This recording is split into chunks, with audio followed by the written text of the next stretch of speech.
بسم الله. Si aan Google Sheet Analysis ugu sameyno, ugu horeyn waxaan soo reebanayaa oo keliya sheetska muhiimka ah. Sheetkan form responses ay ku qoran tahay oo keliya muhiim ah, kuwa kale oo iska tiraya marka. Pivot table 5 ka tir. Okay dhe. Ilaa midka ugu dambeeya waa maxay ka tirayso. Waayo hadda waxaan la soo harnay formkii saxda ahaa ee responses ku qornaayeen. Hadda marka waxaan rabnaa inaan u bedelno Excel. Si Excel ugu bedesho, waxaa ku dhufataa halka ay ku qoran tahay file, kadibna download dheh, kadibna midda ugu sarreysa ee Microsoft Excel taa dooro. Markuu soo dego marka qaybta download ku galayaa filekan Excelka soo fur. Filekan Excelka soo furmay, kadib waxaan ku dhufanayaa meesha enable editing ay ku qoran tahay si aan wax ugu qoro. Wixii intaa ka dambeeya marka waxaan sameyn doonaa pivot table aan adeegsanaynaa. Si aan pivot table usoo geliyo marka waxaan ku dhufanayaa meesha ay ku qoran tahay insert, kadibna pivot table. Pivot table goorta ku dhufato marka new worksheet baa ku dooran. New worksheet kiisa u daa. Okay dheh. Hawsha koowaad aan qabanayo waxay tahay marka sheetkayga inaan magac u bixiyo. Waxaan rabnaa inaan pivot table u sameyno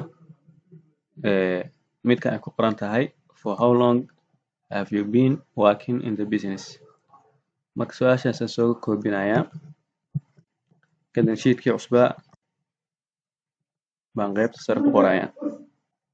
Marka sheetka magaca ka bedelayaan saa xusnaado, maadaama su'aasha ay ku saabsan tahay business experience, sheetka magaca ka bedel waxaa bixisaa business experience. Sheetkan si aan magaca uga bedelo, dushiisa imaanayaa, kadibna right click baan dhahayaa, kadibna rename. Waxaan kaloo samayn karaa inaan 2 jeer ku dhufto, kadibna magaca ka bedelayna waxaan ku qoraynaa business experience. Pivot table kan sameynayaa, waxaan ku dhuftay pivot table meesha ku qornayd, kadibna su'aashii baan halka kasoo dooranayaa. Geeska midig bay ugu soo qormayaan dhammaan columnskii jadwalkaygu ka koobnaa ama worksheetkaygu ka koobnaa. Marka waxaan rabnaa annaga hadeer su'aashii ahayd for how long. Marka tick saar. Goorta tick saarta marka wuxuu kusoo galayaa qaybtan hoose rows ay ku qoran tahay.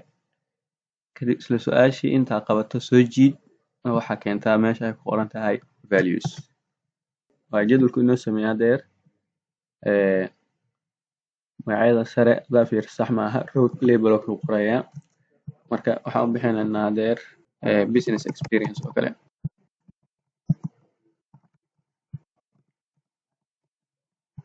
Magaca u bixinaysa aday kugu xiran tahay, kadibna xoogaa soo jiid adoo tegaya labada cell inta u dhaxaysa, kadibna soo jiid. Kana wuxuu ku saabsan yahay inta jeer shayga uu soo noqnoqday isla marka magaca ka bedelaya isna frequency aan leenahay. Horta kana aan yareyno isna, maadaama dhinacaan soo yareynay B iyo C dhexdooda tagayaa, kadibna waa soo jiidaya. Haddii lacala aragto in tirada guud ay iskeeni weydo, tusaale halkan oo kale waa 59, 60 oo kale ka rabtay, goorta koobiso oo aad wordkaaga geyso, wordkaaga goorta geysa ka bacdi hadhowdii waa bedeli kartaa si ay isu buuxiso. Mid labaad aan sameynaa si degdeg ah formkii aan ku noqonayaa. Waxaan rabaa marka inaan pivot table u sameeyo midka ku qoran tahay access to finance. Si lamida insert ku dhufo, kadibna pivot table leh. Worksheet new worksheet kiisa u daa. Okay dheh. Worksheetka magac ka bedelayna ugu horeyn waxaa u bixisaa tusaale ahaan access to finance.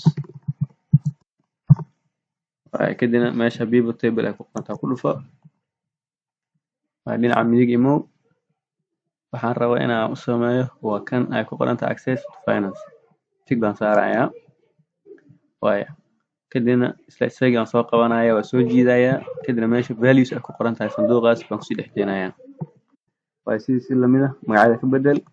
Kala meesha row label ku qoray waxaa u bixisaa access to finance. Halkan waxaa u bixisaa frequency oo kale. Kadibna isla ekeysii qaanadaha. Kadib wixii intaa ka dambeeyay jadwalkana qaadanaysaa, koobi baa dhahaysaa, kadibna wordkaaga la tegaysaa. Billahi tawfiiq.